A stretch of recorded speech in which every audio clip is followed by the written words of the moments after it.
अब तो स्थिति ये है समाज की कि होली और दीपावली जैसे पर्व पे भी लोग पड़ोसी के यहाँ नहीं जाते, मोहल्ले में एक जगह नहीं जुटते। छठ का पर्व अभी आने वाला है, वो भी लोग अपने छतों पे करने लगे हैं। सब छोटा छोटा छत पे अलग अलग हो गया, कभी एक घाट पे रहने वाले लोग अलग अलग हो गए। तो आज इस विषम माहौल में सेवके से सीता ने सबको एक किया है और महादेव को भारी किया है। ये साहब का दिया हुआ है। और आपने अभी सुना है कि साहब ने क्या कहा, उन्होंने क्या चाहा है, तो हम उनकी चाहत में अपनी चाहत को मिला सके, जो उन्होंने चाहा है वो कर सके, इसके लिए उनको नमन करिए, इसके लिए उनसे दया की याचना मांगिए। कितने बार साहब ने कहा कि दया की याचना आप मांगते हैं, लेकिन दया की याचना किस लिए? महादेव के लिए या अपनी मनोकामना के लिए या अपने लिए? अगर महादेव के लिए आप रो सकते हैं तो महादेव के लिए रोने वाला आदमी वो चाहे तो क्या नहीं हो सकता है। ये धरती अपनी जगह छोड़ सकती है, आसमान अपनी जगह से हट सकता है। क्या ऐसा है कि न सिद्धते भूतले, क्या ऐसा है इस धरती पे जो उपलब्ध नहीं होगा? तुम नहीं तो कोई नहीं, तुम मतलब तुम।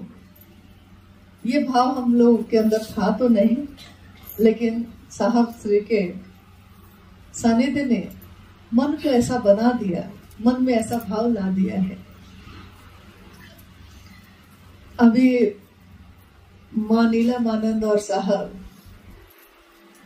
उनकी नजर है हम सभी पे, हम सभी शिव शिष्यों पे, कि अपने गुरु शिव की स्थापना जो उन्होंने की, स्थापना तो थी ही, पुनर्स्थापना की, जीवंत बनाया उस शिव को। मां नीलमानंद जी ने कहा कि शिव तुम जागो। साहब ने इसकी व्याख्या की, शिव तुम जागो, इसका ये अर्थ नहीं है कि शिव सोया है, शिव तो जगा ही है, ये धरती सोई है। धरती पर रहने वाले लोग उस शिव को भूल गए हैं, महादेव को भूल गए हैं। तो उन्होंने कहा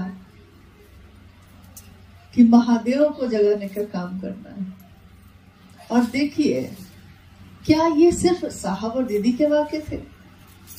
क्योंकि उस समय तो साहब जो भी कहते तो उसको अक्सर कागज पे लिखकर पूजा घर में रखा जाता था, और मां नीलमानंद उसको रखती थी और उस पे महादेव की मोहर लगती, उस पे कुछ निशान आते, त्रिशूल के, बेलपत्र आते, बेलपत्र की बारिश होने लगती। सारे लोगों के समक्ष ये सब दृश्य होता। अद्भुत समय था, दुनिया के लोगों ने ऐसे समय को भी देखा। उसमें एक समय जब ऐसा आया कि शिव कसी से बनाने के लिए हम लोग को क्या पद्धति अपनानी चाहिए, इसी पर बात हो रही थी। कोई तरीका होना चाहिए ना, कैसे पता चलेगा कि हाँ ये शिव से हो रहे हैं। क्लास तो शुरू कर दिया, लेकिन कागज पे लिख के एडमिशन नंबर कुछ तो होता है। तो उन्होंने कहा कि क्या किया जाए, तो लिखा गया उस पे हर हर महादेव, नमः शिवाय, जागा जागा महादेव, और लिखकर पूजा घर में रखा गया। थोड़ी देर बाद मां नीलमानंद जब गई तो उस कागज पे जागा जागा महादेव पे लाल रंग से सही का निशान किया हुआ था, त्रिशूल बना हुआ था।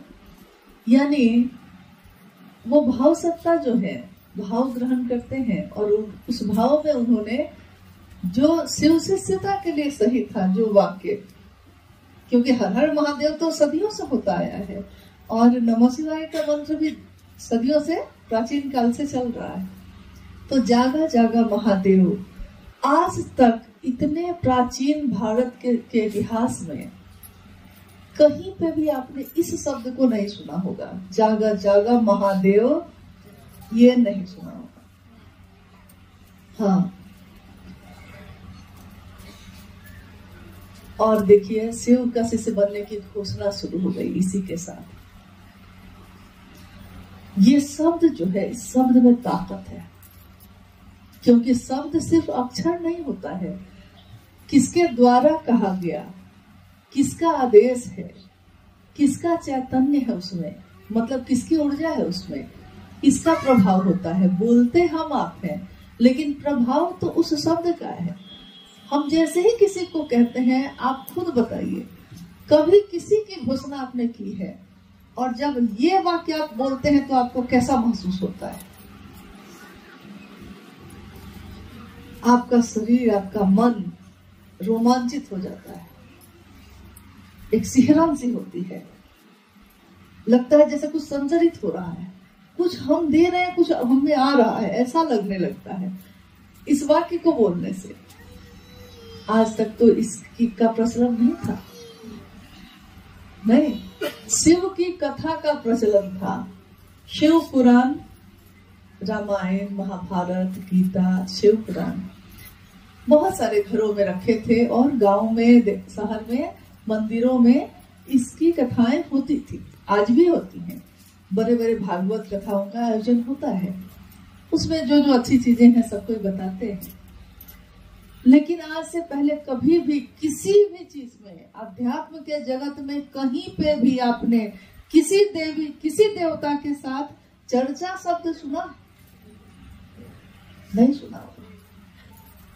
अप्रतिम है ये शिव की शिष्यता, जिसका कोई जोड़ नहीं, जो बेजोड़ है, एक ही सांचा बना के जिसको तोड़ दिया गया, क्योंकि उसमें दूसरी चीज नहीं बन सकती। शिव की चर्चा, शिव की चर्चा का कोई प्रचलन नहीं था, लेकिन शिव की चर्चा शुरू हुई। और जब शुरू हुई, पहले तो लोगों ने कहा कि अरे ये तो गरीबों सबका काम है, अरे ये तो इन लोगों का काम है, अरे ये लोग क्या बोलेगा, इन लोगों को आता क्या है। बहुत उतार चढ़ाव को बर्दाश्त करते हुए शिव शिष्यता की जो मूल धारा जो प्रकट हुई साहब के हृदय से, वो धरती पे आगे बढ़ने लगी। और धीरे धीरे लोग देख रहे हैं कि नहीं, हमने कैसे सोचा कि इसको कुछ नहीं आता, ये तो जब बोलने लगते हैं, कौन बोल रहा है ये? कोई विद्वान नहीं है, कोई गुरु नहीं, कोई देवी साध्वी नहीं है, कोई बहुत पढ़े लिखे शास्त्रों का अध्ययन करने वाले विद्वान नहीं है। ये कौन सी भाषा है? इस भाषा का प्रयोग क्या आज से पहले संपूर्ण विश्व के किसी भी धारा में हुआ है? जिसमें जो आपके हृदय से फूटे वो आप बोलिए। ये स्वतंत्रता नहीं थी, न किसी धर्म में, न तो अध्यात्म में, क्योंकि उसमें भी ये था कि जो शरीरधारी गुरु ने बताया है आपको अक्षरशः वही बोलना है, जो मंत्र उन्होंने दिया है आपको वही करना है। आपकी अपनी व्यक्तिगत, आपका जो अस्तित्व है, आपकी जो चेतना है, वो फूट जाए, वो फूल की तरह खिल जाए, ये विधा तो आज तक आई ही नहीं कभी। और ये विधा ऐसी आई कि जिसमें हर हृदय में शिव का जो पुष्प था वो खिल गया, सबके दिल खिल गए। तुम मिले दिल खिले, और जीने को क्या चाहिए। ना हो तू उदास तेरे पास पास, मैं रहूंगा जिंदगी भर। नहीं, खिल गया सबके चेहरे, खिल गया सबके हृदय। आज भी जबकि शिव के शिष्यों की संख्या अब इतनी तो ज्यादा हो चुकी है कि गिनती नहीं की जा सकती, अजप अजप की गिनती की जा सकती है। शिव से जुड़ी कोई भी धारा, कोई भी चीज, उसकी कोई गिनती नहीं, क्योंकि जगत में गिनती है 1, 100, 1000, लाख, करोड़, अरब, खरब, उसके ऊपर।